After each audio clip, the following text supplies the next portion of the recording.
Hello, hello. Magandang umaga, Pilipinas. Ahaha. Magandang umaga po. Yung mga nagpapadala po sa akin ng message na isang bala lang ako. Right, go ahead. Tapos, ito pa lang si NBI Chief. NBI Chief Cybercrime Unit, Vic Lorenzo. Magandang umaga sa iyo. Ang chismosong NBI, Vic Lorenzo. Taga Green Meadows ka pala, inutil ka. Ikaw may kagagawa nito, pinagkaisahan nyo si Francis Leo Marcos. Inciting to sedition in social class. Bakit? Nag-revenge ba sa mga mayayaman si Francis Leo Marcos? Inciting to sedition in social class to disturb the public.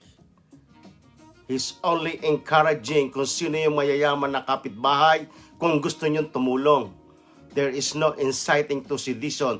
Chismosong NBI ka, gawin mo trabaho mo. Pinilit mong i-convict si Francis Leo Marcos. Anong klaseng NBI ka? Kaya pala kinukutsaba mo yung mga journalist na bias. Panay ang interview mo sa mga bias na journalist. Mga ayaw ko magmura. Anak ng teteng, punyemas kayo, inutil. Akalain mo yan, taga Green Meadows ka pala eh. Tapos sasabihin mo, inciting to sedition in social class. Do you know what does that mean? Inciting to inflict an act of hate against the rich. Did you see any hate from Francis Leo Marcos to hate his neighborhood? He never provoked anything to be incite to sedition. This person, Mr. Francis Leo Marcos, chismosong NBI ka talaga. Akalain mo, broadcast in the radio, broadcast anywhere, dahil cybercrime ka, cybercrime unit, that's bullshit. Inciting to sedition in social class. There are several forms the crime of sedition under of the revised penal code, one of which is to rise publicly and tumultuously by means of force, intimidation, or by other means outside of legal methods to inflict any act of hate and revenge against private person or any social class, or despoil any person of his property for any social end. I never seen any hate from Mr. Francis Leo Marcos when he do the video into this neighborhood. He is the resident of Green Meadows and he has right to do the video anywhere.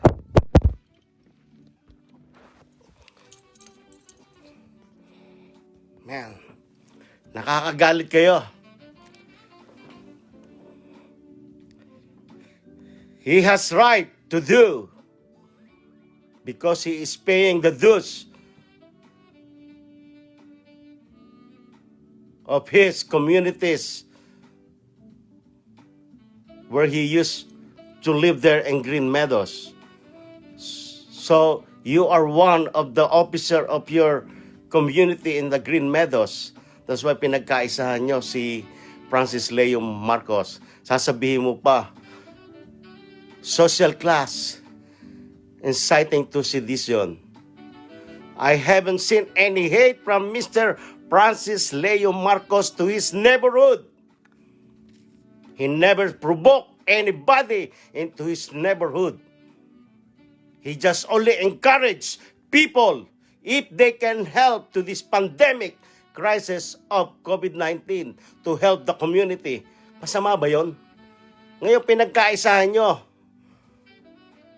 Chismosong NBI ka. You should be out of your practice. Napaka-chismoso mo. Tatawagan mo lahat ng radio broadcaster ng puro mga bias. Inutil kayo. Anak ng teteng. Punyemas kayo. Akalain mo yon? Taga Green Meadows ka pala? Good morning. Gets mo, mahal kita. Good morning, Annalyn from Switzerland. Good morning. So, akalain mo yon? Itong chismosong NBI na ito pala, taga Green Meadows. Anak ng kamote, oh. Kaya pala pinipilit mo inciting to sedition in social class, inflict and hate against to the rich people. I never see any hate from Mr. Francis Leo Marcos. He only encouraged, yung mga mayayaman dyan, gising kayo, pwede ba kayong tumulong? That is not disturbing the public. And whatever he do, he did not even disturb the government for giving away what he wants to give to the people. Please go back to your school. What is the inciting to sedition against rich if he did not even revenge? Wala siyang kagalit. There is nothing inciting to sedition about the social class. Anong klaseng NBI ka? Chismoso. You supposed to be the chief of chismosong NBI. Ikaw na yung pinaka-chismosong NBI. Tatawagan mo yung mga bias na journalist. Mga bias kayo. Mga leche. Inutil. Mga inutil kayo. Anak ng teteng, punyemas. Hindi nyo ba alam ang ginagawa nyo? Pinagkaisahan nyo yung tao. Kayo pala may gawa niyan eh. Tapos sasabihin nyo, a lot of crimes. Prove it! Inciting to sedition. He never have a hate from his personality to hate his neighborhood. He only encourage the neighborhood to help if they can. And if you cannot give a help, just shut the fuck up. Norbels, Makmak. Hello everyone. Shout out to each and everyone. So kaya ikaw, Chief NBI Cybercrime Unit, Division of NBI National Bureau of Investigation, how scum you are. You degrade what is the NBI. You degrade who you are. Inciting to sedition in social class. I never see. Prove it. If Mr. Francis Leo hate his neighborhood, he pay his dues and he has right to go around to his neighborhood because he is the resident of this said Green Meadows Rich subdivision. You do not have right to condemn whoever the residents of that subdivision. And he never mentioned any name. As I see and review the video, he never mentioned any name of whoever residents of that subdivision. There is no such inciting to sedition that you will keep talking about. Inciting to sedition in social class. Fuck you all. Social class. Kaya na mga mahihirap, ganun ba? Dahil naiinggit kayo. Dahil si Mr. Francis Leo Marcos lang ang pwedeng tumulong. Silang ang nakagawa niyan. Sa buong mundo, I admire this person for being he is. And whatever case you put in him, that is your story to make. You degrade the NBI, Mr. Vic Lorenzo. Kaya pala lahat ng mga interview mo, puro mga bias na reporter, mga journalist, ika nga. Pero mga bias, lahat kayo, inutil, anak ng teteng, punyemas. Akalain mo yan, taga Green Meadows ka pala. So, sa Green Meadows, kayo ang may pangalanan. Kung sino man ang mayayaman sa Green Meadows, man,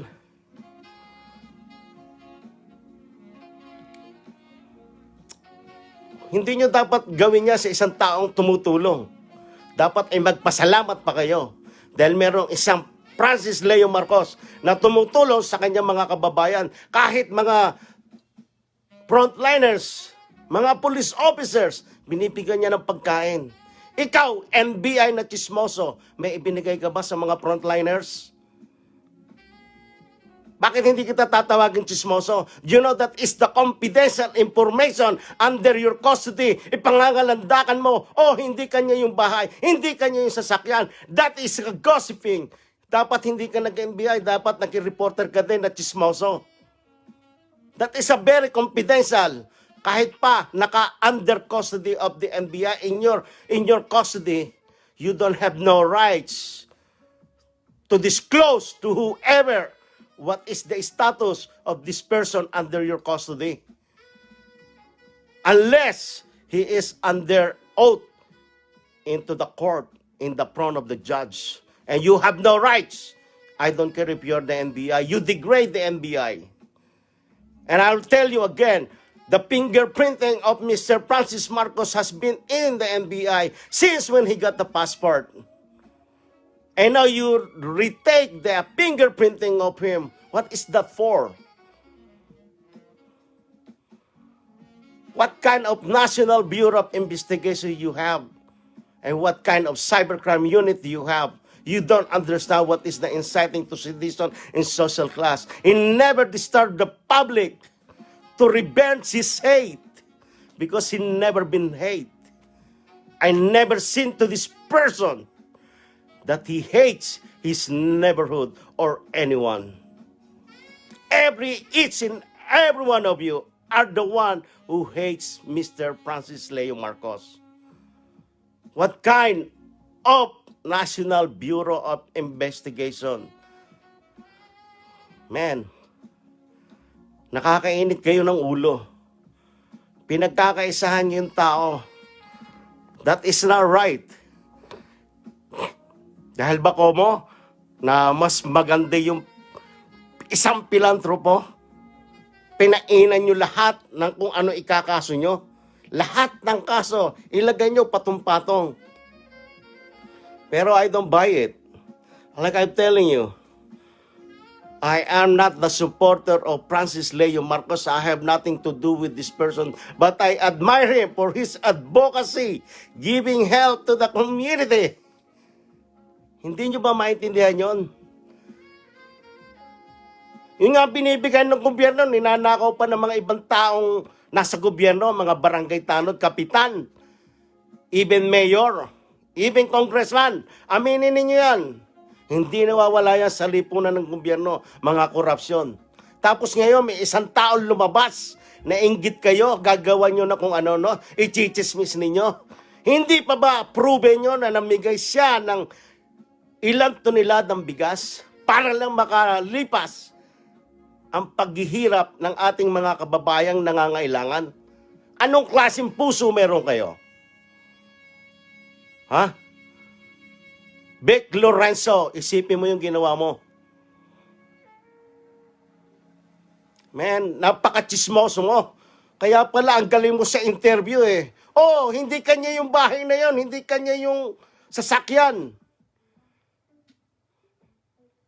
Inciting to sedition in social class. Social class, dahil social kayo? Mayaman kayo? Ha? Mayaman kayo? Men, yan ang hirap sa inyo sa mga mayayaman. Mamamatay din kayo kahit anong yaman ninyo dito sa mundo. Tandaan nyo, pagtuwid ng paa nyo, pare-parehas tayo. Hindi ako tumitingin sa mayaman kay mahirap. Tinitingnan ko ang katotohanan, ang tamang batas para sa taong pangkarapatan pantao. Pero hindi nyo binigyan ang karapatan pantao si Francis Leo Marcos dahil kinondenan ninyo kung ano-ano pinatong na kaso nyo sa kanya. Uulitin ko pa ba? Bakit siya nakakuha ng passport? Bakit yung binibigyan siya ng trafficking? Human trafficking? May mga proseso yan. Alam nyo naman yung batas. Nag-aral ka ng law. I don't care what kind of law that you study for. But sasabihan mo, citing to sedition in social class. Do you know what is the meaning? I never seen any hatred from Mr. Francis Leo Marcos. He only say in God wills, in his advocacy is to help. There is nothing to help into the community. Nainggit lang kayo. Tsaka hindi pa nga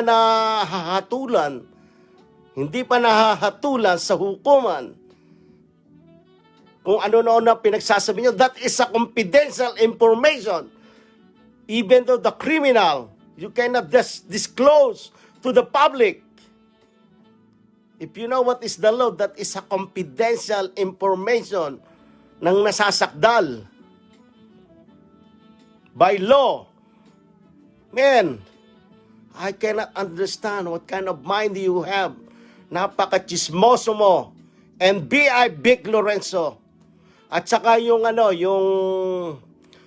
consulate diya sa France, pakitingnan nyo ito si J.R. Balico. Wala yan sa inyong database.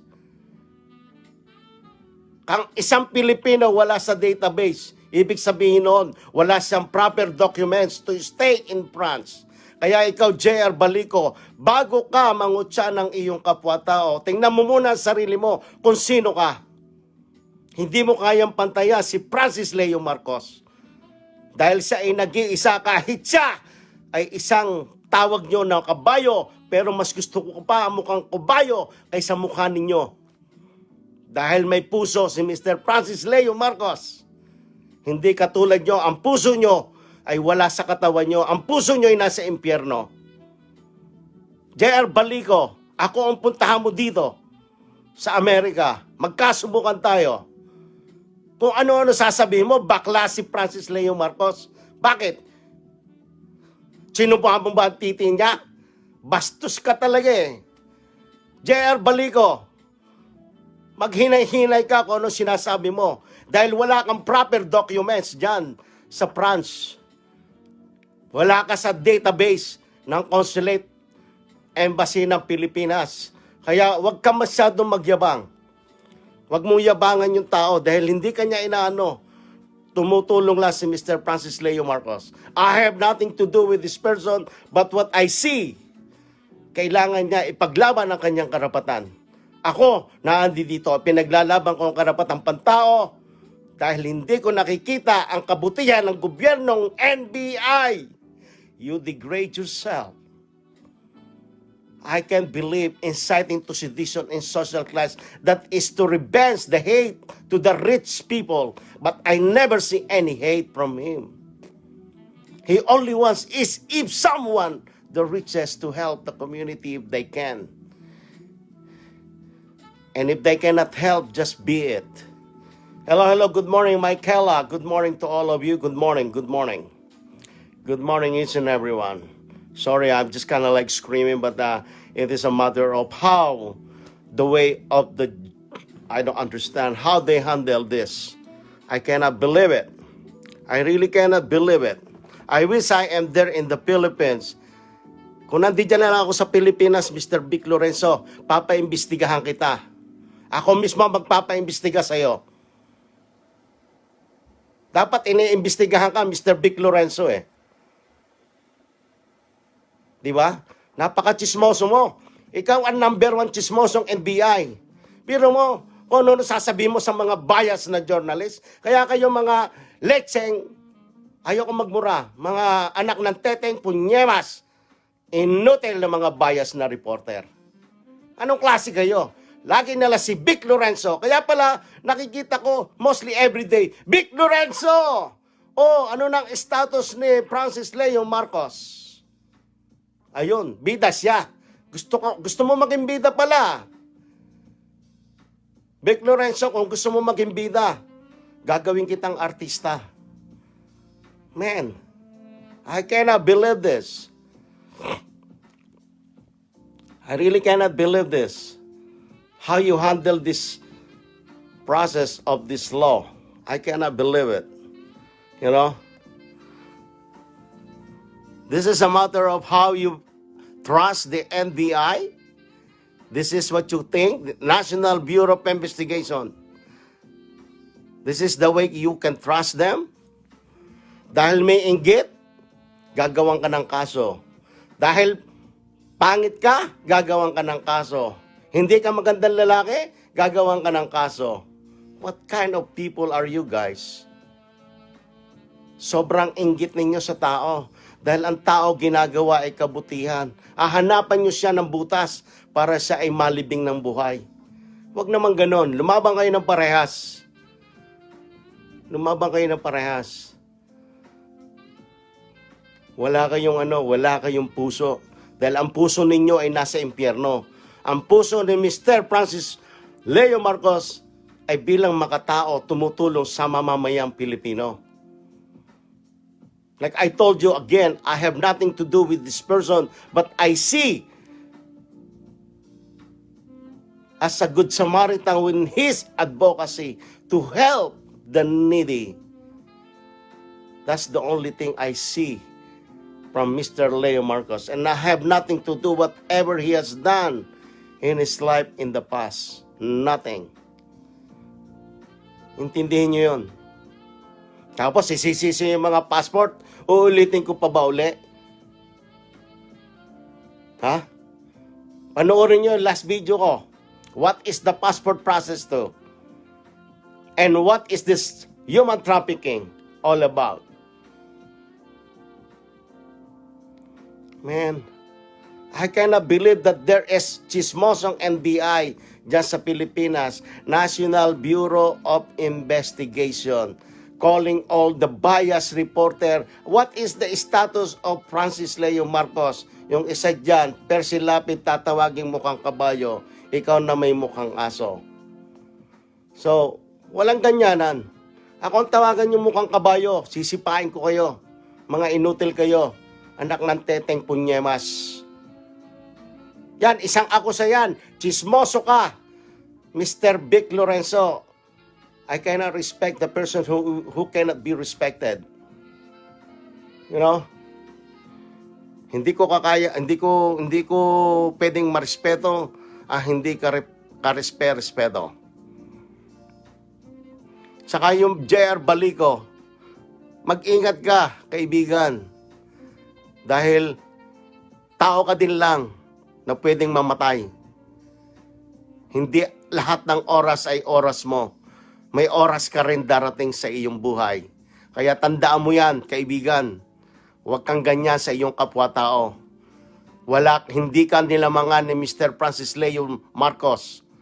Walang panlalamang na ginawa siya sa iyo. Kaya huwag mong idamay kung sino man. Kaya kung gusto mo mandamay, ako idamay mo. Nandito ako, puntahan mo ako dito. Hindi ako naghahamon ng away, pero susubukan ko na ako'y imbitahin kita, pumunta ka rito. Hindi yung kung ano-ano sinasabi mo. Patunayan mo na ikaw talaga isang lalaki. Kung ano-ano kinakaso nyo kay Mr. Francis Leo Marcos, ay hindi ko lang maintindihan din yung mga legal counsel ni Francis Leo Marcos. Puro takot siguro. Pero ako, wala akong kinatatakutan. Dahil ang aking sinasabi at ang aking nakikita, ang aking imumungkahi, ay kung ano lang ang aking naalisa, kung ano na sa aking isipan. Kaya kayo, mga walang puso, mga puso nyo na sa impyerno, hindi kayo makatao, sana'y tanggapin kayo sa purgatorio. Kahit hindi sa langit, sa purgatorio man lamang.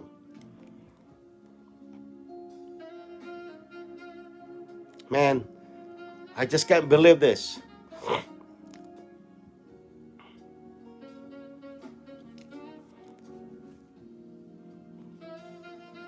Sasabihin ko ulit, ipakukulong ko ang sarili ko.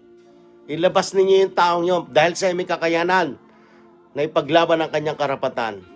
Hindi nyo kinokondena.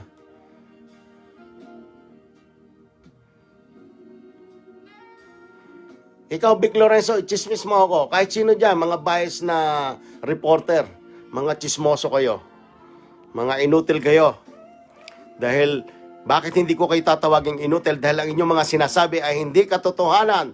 Puro bias kayo, one-sided.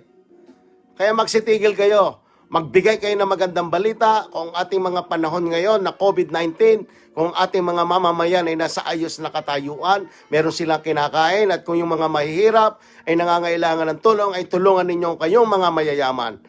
Revenge hate ba yun? Inciting to sedition ba yun?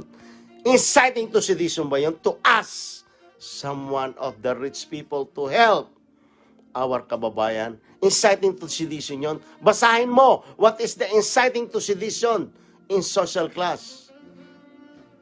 Man, I just can't believe this. I really cannot believe you. You degrade yourself as the NBI.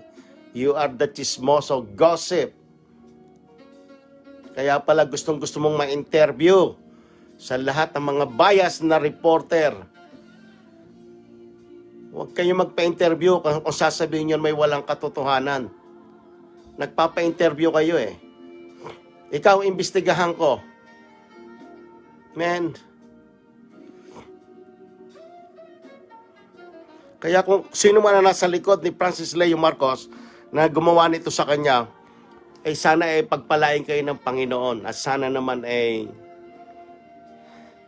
maging makatao kayo. Hello, Ani. Ani. Good morning. Good morning. Good morning, Ani. Good morning. Good morning, Ichitaya from Japan. Good morning, Ani. Good morning, everyone. Kaya sana naman yung mga supporters ni FLM, sabi ko nga sa inyo, just mangalap kayo ng mga information dahil kawawa naman yung tao. Hindi naman nila nilalagay sa tamang proseso yung pag-ano kay Mr. Francis Leo Marcos. I will not stop to admire Mr. Francis Leo Marcos because he has a good heart giving help to the people. Thank you, Ichi. Thank you, Mayhana. Thank you very much to each and every one of you.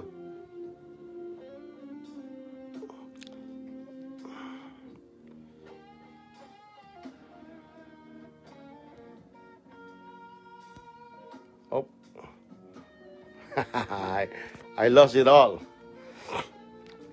Thank you, Japan, Malaysia, Switzerland, to all the world, all Filipino, all OFW, thank you very much.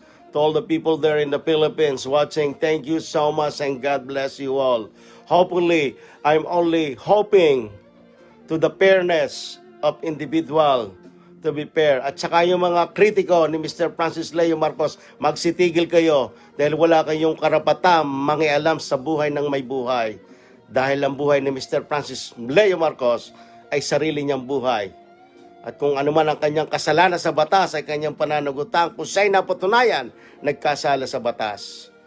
Pero kung meron dyan mga chismosong NBI ay hindi pwedeng mapatunayan dahil sila'y kinokondena kung anong dapat lamang na gawin sa isang taong nasasakdal ay pwede nila na lang yurak-yurakan ang dignidad at integridad ng isang taong walang kalaban-laban. Kaya mga anak ng teteng, punyemas kayo, inutil kayo. Dinigrade ninyo ang pagkatao ninyo. Kaya ako, nandirito ako para lamang gusto ko ipaglaban ang karapatang pantao. Ang karapatang pantao ay may katuwiran kahit sino. Huwag ninyong payurakan ang inyong integridad at dignidad. Kung sino man, kahit kayo'y mayayaman, wala akong pakialam. Kahit pa kayo'y bilyonaryo. Dahil pag kayo'y namatay, parehas din ko kayo na mamamatay. Kayo'y may oras sa ngayon, pero pag kayo'y namatay, sana hari na manawari ang inyong kaluluway makaakyat sa langit, huwag sa impyerno. Kaya hindi ko kayo maintindihan, kaya pala ganito nagkakagulo-kagulo sa pangalan Francis Leo Marcos. Ang mga tao nagkakagulo-kagulo. Dahil mga maling proseso. Akalain mo, isa confidential, kahit pang isang tao, is confidential yan eh. Confidential kung ano ikakaso nyo sa kanya. Ngayon, i-broadcast nyo sa radyo. That's bullshit. Di ba? Bakit yung i-broadcast sa radyo? Nasa inyo ng kustodiya yan. Dahil gusto mo maging bida, Mr. Vic Lorenzo? Gusto mo maging bida, na chismoso ka. Isa kang chismoso. Pinangangalap mo ang balitang walang katotohanan. Ay tuwan-tuwa naman itong mga reporter na bias. Mga madadaldal na reporter. Alamin nyo muna ang punot dulo bago kayo makipag-interview kahit kanino man. Dahil mga bias kayo. I hate bias. Di ba? Hindi kayo mga huwag kayong mag-ano dyan dahil kumikita kayo sa pangalang Francis Leo Marcos, lalo na yung mga reporter na may YouTube. Dahil kumikita kayo. Dahil ang dami nagla-like, ang dami nakikinig, ang dami nagsusubscribe. Ako, hindi ako YouTuber. Meron ako YouTube sa aking TV station. Pero sarado na yon, masa YouTube pa rin yon. Salamat, Ani. Salamat. Kaya, wag naman ninyong pinuputulan nyo na ng ulo yung tao. Kaya, nakakaawa si Mr. Francis Leo Marcos. Ako'y humahanga sa kanyang kabutihan sa gitna ng pandemya na siya'y nakatulong na ibsan ng kahirapan ang mga nangangailangan. Kahit isang butil na bigas ang kanyang naidulot at naibigay, at least siya ay may naitulong. Hindi katulad mo, Vic Lorenzo, Chief Cyber Unit ng NBI. Isa kang chismoso. Saka yung JR Balico, mag-ingat ka, kaibigan. Ang buhay mo ay may hangganan. Mag-ingat ka, JR Balico. Ang buhay mo ay may hangganan. Hindi nating alam kung hanggang bukas o kailan pa man. Mag-ingat ka. Pinag-iingat lang kita, Mr. JR Balico. Ingatan mo yung buhay mo. Dahil ang buhay lahat ng tao ay may hangganan. JR Balico, ulitin ko uli, mag-ingat ka dyan. Dahil ang buhay ay may hangganan. Sana ay hindi bukas, sana ay kung kailanman, ang buhay ay may hangganan. Huwag kayong napakataas. Maging pantay kayo. Huwag kayong magmataas sa kapwa ninyo dahil hindi yan tinatanggap sa langit ang mga mapagmataas. Maging pantay kayo, tumingin kayo sa inyong kapwa, parehas. Huwag niyong laitin ang isang tao dahil hindi kayo karapat-dapat tauhin kung kayo manlalait. Sinasabihan ko ang totoo na chismoso, si Vic Lorenzo, dahil nagpapa-interview ka, that is a confidential information na nasa kustodiya ninyo, na NBI. Bakit ipagkakalat mo? Tuwan-tuwa naman yung mga bias na reporter. Mga inutil, anak ng teteng punyemas. Man, I just really cannot believe this. This is a ridiculous case of Mr. Francis Leo Marcos. Mga tao nagbabatuhan, nag-aaway dahil kay Francis Leo Marcos na may ginawang kabutihan. Kung ano man ang kasama ang kanyang ginawa, pabayaan ng husgado ang maghukom. Kung ano man ang hatol ng hukuman, siya ang masusunod. Hindi ikaw, hindi ako. Kaya kayo magsitigil. Lalo ka na, JR Balico dyan sa France. Wala kang proper documents. Hindi ka nakalagay sa database ng Consulate ng Pilipinas. Kaya mag-ingat ka. Ang buhay ay may hangganan, Mr. JR Balico. At sino man ang bumabatikos kay Mr. Francis Leo Marcos, mag-ingat kayo dahil ang buhay nyo ay may hangganan.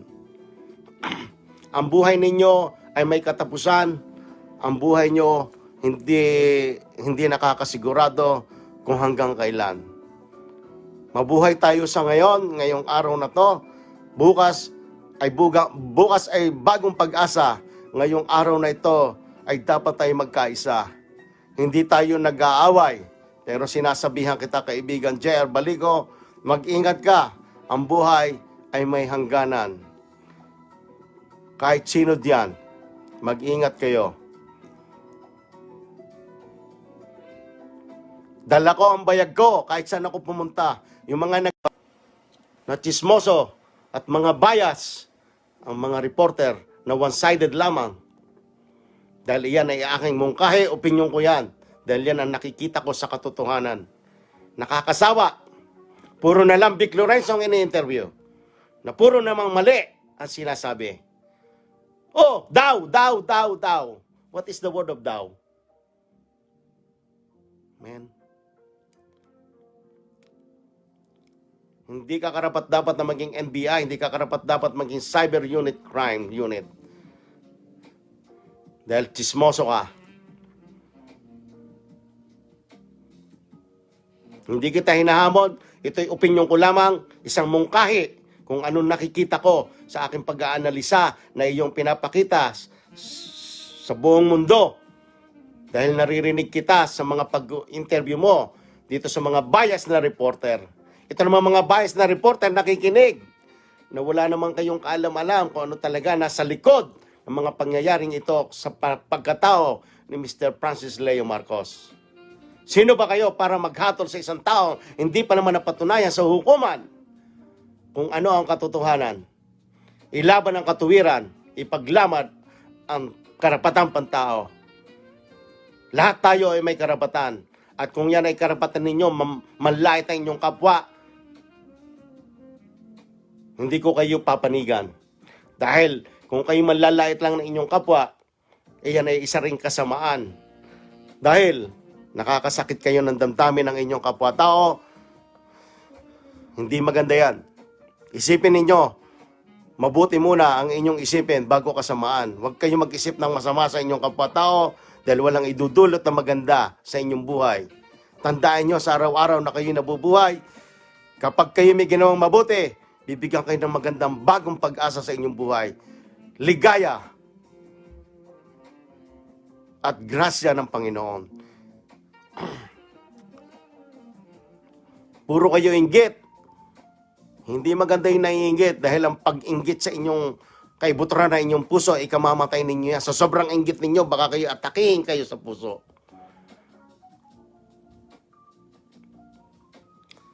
Hindi ho maganda yung mga ginagawa. Lalo ka na, ulitin ko ulit, si Manuel.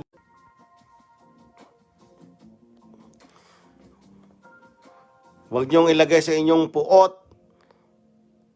na damdamin ang galit, inggit sa inyong kapwa-tao. Dahil hindi po tayo magiging isang tao kung kayo po ay merong inggit at puot sa inyong kapwa. Mahirap po mabuhay ng ganyan. Ang akin lang po ay isang katuwiran ng isang taong mamamayan.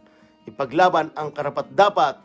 Huwag kang gumawa ng masama upang hindi ikaw mahusgahan.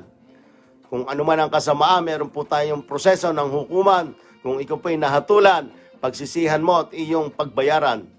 Pero kung wala pang hatol ang hukuman, huwag po tayong maghusga, hindi ako, hindi kayo.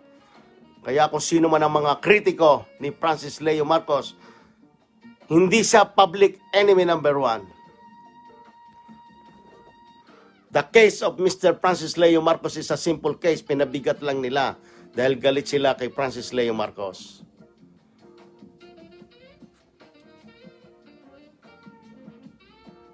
Huwag natin pairalin ang ating pagkatao na komo kayo ay mayaman, pwede nyo nang yurak-yurakan ang isang taong mahirap na katulad ko. Huwag naman ganon, lumabang kayo ng parehas. Sasabihan nyo pa sa akin, ako isang bala lamang. Isang bala, baka kakainin ko lang yung bala nyo. Ang anting-anting ko, puso ko, maka-Diyos, maka-tao. Kaya hindi ako tinatablan ng bala. Anumang klaseng bala ibato nyo sa akin, wala akong pakialam.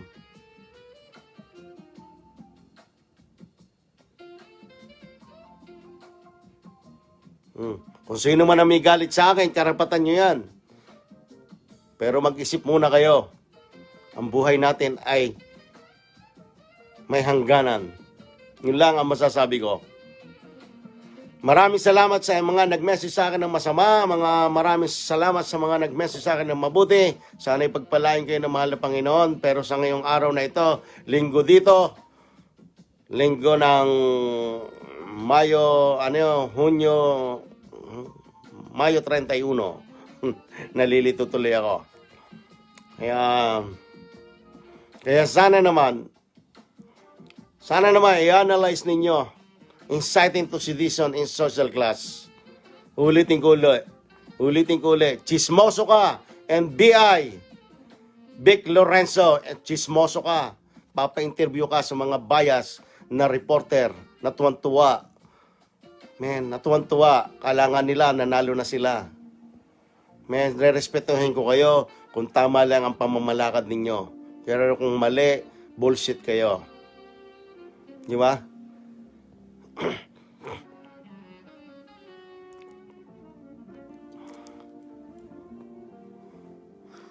Yeah. Alright, magandang umaga sa inyo lahat. At sana naman Magandang kalagayan ng inyong mga buhay, kahit saan mga kayo naroroon, lalo na mga OFW. Magandang araw sa inyong lahat. At sana'y pagpalain kayo ng mahal na Panginoon kung ano man ang inyong ginagawa at makatanggap kayo ng ligaya sa buhay. Pagmamahal ng ating mahal na Panginoong Jesucristo. At sana na may ligtas kayo sa COVID at mag-ingat kayo. Dahil ang COVID ay isang kamatayan ng hatol kapag kayo naglapuan ng COVID respiratory infection. Kaya kayo mag-iingat mga kaibigan. Lagi kong payo, maging mabait tayo sa ating kapwa-tao. Huwag po tayo manlaman ng ating kapwa-tao. Dahil ang buhay ay may hangganan, hindi po natin alam kung hanggang kailan tayo mabubuhay. Kahit po tayo mabuhay ng matagal dito sa mundo, 100 taon, isa rin po napakaikling panahon. Kaya kung tayo magmamahala, magbigayan, yan po ang dapat kailangan. Huwag po tayo magbatuhan. Dahil galit ako sa mga taong inggitero, chismoso, bias. Magbigay kayo ng tamang balita sa ating mamamayan. Tumulong kayo sa mga nangangailangan na walang pag-iimbot, na hingi ng kapalit. Francis Leo Marcos, once again, I admire your advocacy, helping the needy. I pray to God that you will be free. For you to continue your advocacy, helping the needy, helping the community. You are one of the amazing men that I have known at this pandemic crisis, COVID-19. You are my hero in my mind, no matter what, because you have done such heroism helping the community, because all the rich people cannot do so. I don't hate rich people and I don't care. You are rich, I am poor. But don't step my head down, because that is not fair. Because when you step my head down, you are not a person, you are a demon, you are an evil. Be fair, equal, ipaglaban ang karapatang pantao, maging parehas tayo, tanggalin ang inggit sa inyong puso.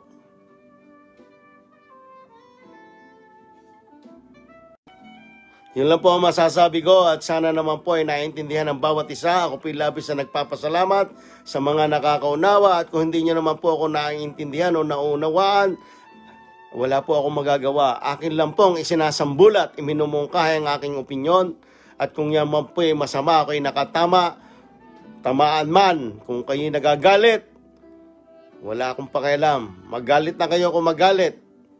Dahil katotohanan, isa kang chismoso. Mga bias na reporter. Kaya pala si Vic Lorenzo lang inyong ini-interview. Dahil siya lang ang chismosong kilala nyo. Maraming salamat mga kaibigan. Maraming salamat sa inyong lahat. At sana naman ikaw, J.R. Balico, magbago ka ng iyong kaisipan. Sinasabihan kita, ang buhay ay may hangganan. Hindi mo alam ang bukas. J.R. Balico, ako si David Ilagan. Ang mensahe mo, tatanggapin ko. May Facebook Live ako, hindi ako nagtatago sa ibang pangalan. Wala akong not just me. Alright, yun na lang po ang aking masasabi at magandang umaga po Pilipinas. Ako po ang inyong tagapaglingkod, tagapagbalita ng aking mungkahi sa aking kaisipan. Maraming pong salamat sa inyo. Sana po kayong lahat ay pagpalain at wag po kayong magsasawa magdasal, humingi ng tawad kung kayo nagkasala sa inyong kapwa at sa Panginoon. Magandang umaga po. Maraming salamat po. So long, David Ilagan.